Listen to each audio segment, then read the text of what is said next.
नमः संस्कृताय। तो हम लोग हल संधि पढ़ रहे हैं और हल संधि में हम लोगों ने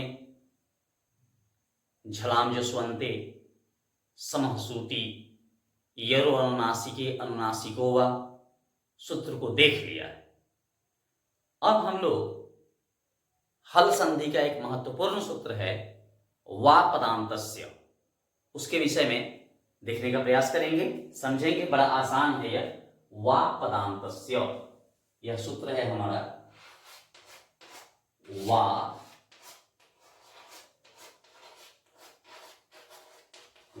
पदांतस्य। यह सूत्र है हमारा वा पदांतस्य। कहता है कि यदि म के बाद कोई स्पर्श वर्ण आता है, यदि म के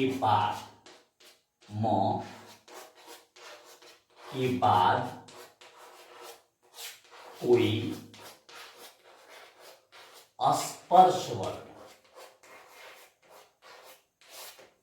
स्पर्श वर्ण, हम लोग जानते हैं स्पर्श वर्ण का मतलब होता है कि क से म तक यह 25 गो वर्ण जो हैं यह स्पर्श वर्ण है। क से म तक स्पर्श वर्ण आता है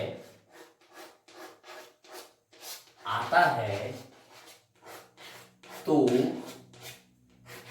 म का अनुस्वार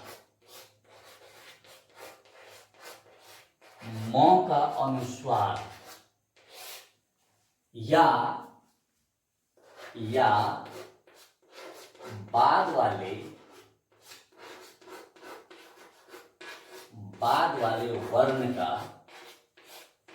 वर्ण का पंचम वर्ण हो जाता है।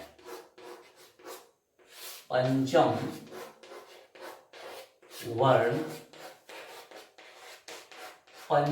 वर्ण हो जाता है। जैसे कहता है कि यदि म के बाद कोई स्पर्श वर्ण आता है तो हम क्या करेंगे, म के बाद स्पर्श वर्ण यानी क से म तक आता है तो म का अनुस्वार हो जाएगा। चाहे बाद वाला वर्ण जो हमारा है उसको हम लोग पांचवा वर्ण लिखते हैं। जैसे देखेंगे यहां पहले मैंने आपको समझा दी, ये म है और इसके बाद में कोई स्पर्श वर्ण यानी क से लेकर के म तक हो तो क्या कीजिएगा, म का अनुस्वार कर दीजिएगा। चाहे बाद वाला वर्ण होगा, अगर क वर्ग का होगा क ख अंग तो अंग लिखना पड़ेगा। च का होगा च वर्ग का कोई भी तो आपको य लिखना पड़ेगा। टठर का अगर होगा तो अ लिखना पड़ेगा। तथर का होगा तो न लिखना पड़ेगा और पपवा का होगा तो म लिखना पड़ेगा। यही तो है, यह पांचवा वर्ण को लिखना पड़ेगा। कैसे, सो देखिए। अहम जोड़ कार, देखिए यहां म है और म के बाद स्पर्श वर्ण है तो म का क्या करेंगे, अनुस्वार करेंगे, इसको काट देंगे और हम लोग इसके लिए अनुस्वार लिख देंगे तो अहंकार हो जाएगा। या फिर इस म को काटने के लिए बाद वाले वर्ण का पांचवा लिखना पड़ेगा तो अ ह, इसका पांचवा क्या होगा, अंग, अहंकार। स्पष्ट हो गया। उसी प्रकार पम जोड़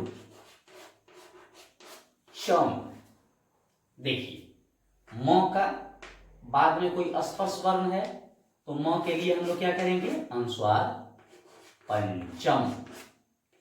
या इसका पांचवा तो इसका पांचवा क्या होगा, य होगा तो प य च म, पंचम हो रहा है।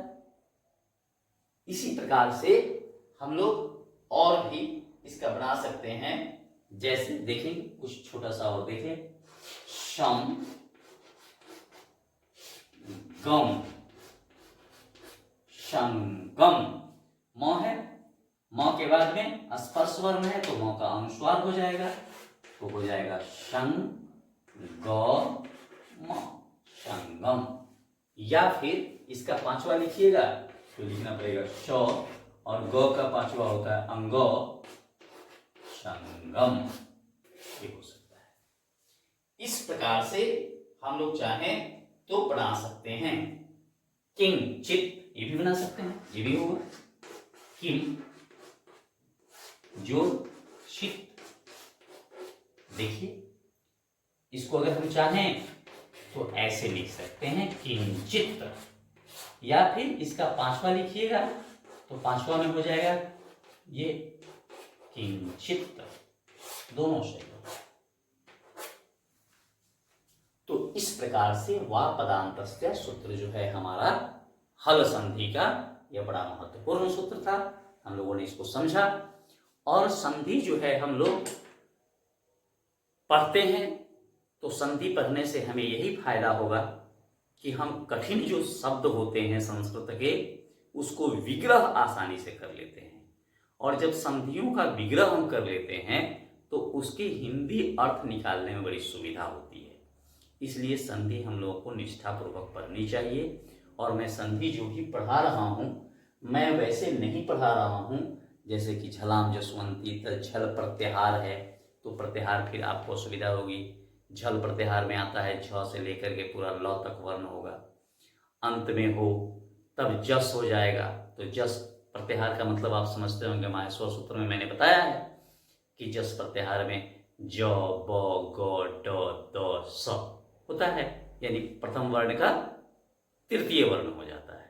तो इस प्रकार से हम नहीं पढ़ा रहे हैं, हम आपको पूर्णतः प्रयास कर रहे हैं कि हिंदी माध्यम से जैसे पढ़ाना है बच्चों को वैसे मैं पढ़ा रहा हूं, और विश्वास है मेरा कि आप सभी लोग इसको देखेंगे समझेंगे तो आपको समझ में आ जाएगा। एक निवेदन जरूर है आप सभी विद्यार्थियों से, सभी पाठकों से, कि तकनीकी रूप से मैं बहुत कमजोर हूं, तकनीकी ज्ञान मेरे पास कम है, शैक्षणिक ज्ञान है लेकिन तकनीकी ज्ञान मेरे पास कम है। हो सकता है कि तकनीकी असुविधा होती होगी, लाइट का आना जाना, या फिर बोर्ड पर से स्पष्ट नहीं दिखाई देना, लेकिन आप मेरी भावना को समझेंगे और पढ़ेंगे तो संस्कृत आपके लिए बड़ी आसान हो जाएगा। फिर मिलते हैं अगले वीडियो में, तब तक के लिए नमो नमः, धन्यवाद।